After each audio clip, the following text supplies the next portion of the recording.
வணக்கம் ரவி.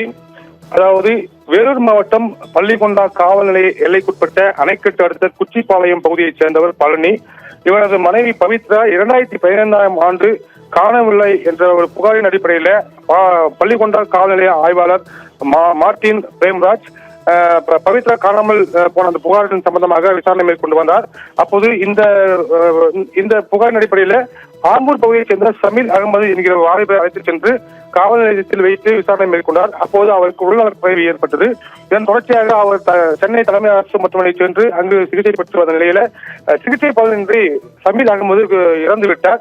2015ஆம் ஆண்டு நடைபெற்ற இந்த தன்னுடைய மகனுடைய இறப்பில் சந்தேகம் இருப்பதாக பெற்றோர்களும் உறவினர்களும் அதாவது காவல் நிலையத்திற்கு அழைத்துச் சென்று காவல் ஆய்வாளர் தன்னுடைய மகனை தாக்கியதால் மட்டுமே இறந்திருக்கிறார், உடல்நலக் குறைவால் அவர் இறக்கவில்லை என்ற குற்றச்சாட்டை வைத்து ஆம்பூர் நெடுஞ்சாலை அருகே சுமார் 1000க்கும் மேற்பட்ட பல்வேறு இஸ்லாமிய அமைப்புகள், உறவினர்கள், பொதுமக்கள் என சுமார் 1000க்கும் மேற்பட்டோர் மறியலில் ஈடுபட்டனர்.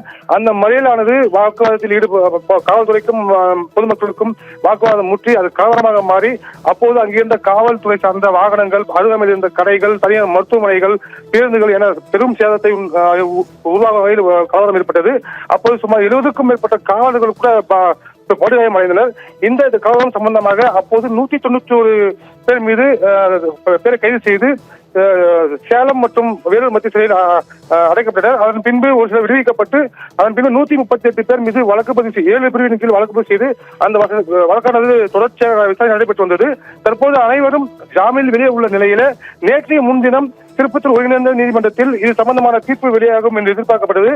ஆனால் அன்று மறுநாள் நேற்று விநாயகர் சதுர்த்தி என்ற காரணத்தால் அது சட்ட ஒழுங்கு பிரச்சனை உருவாகக்கூடும் என்கிற காரணத்தால் ஒரு நாள் தள்ளி வைக்கப்பட்டு இன்று தீர்ப்பானது வழங்குவதாக அறிவிப்பு வெளியாக இருக்கிறது.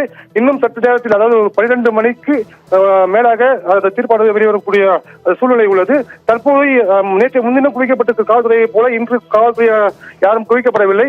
அசாதாரணமான சூழ்நிலை எதுவும் உருவாகவில்லை. ஆனால் தீர்ப்பு கண்டிப்பாக உச்சகட்ட தீர்ப்பாக இருக்கக்கூடும் என்று எதிர்பார்க்கப்படுகிறது. ஏனென்றால் வருகின்ற 31ஆம் தேதி இந்த நீதிபதி ஓய்வு பெற உள்ளார். இவர் ஏற்கனவே பல வழக்குகளில் மிக கடுமையான தீர்ப்புகளை வழங்கியிருக்கிறார். சாகுமுறை உண்ணாவிரதம் போன்ற உச்சகட்ட இந்த கவனம் சம்பந்தமாக 128 பேர் மீது தீர்ப்பு வெளியாகக்கூடிய சூழ்நிலை ஒரு பரபரப்பை ஏற்பட்டுள்ளது. இன்னும் ஒரு சில மணித்துளிகளில் இந்த தீர்ப்பு வெளியாகும் என்று எதிர்பார்க்கப்படுகிறது. சரி.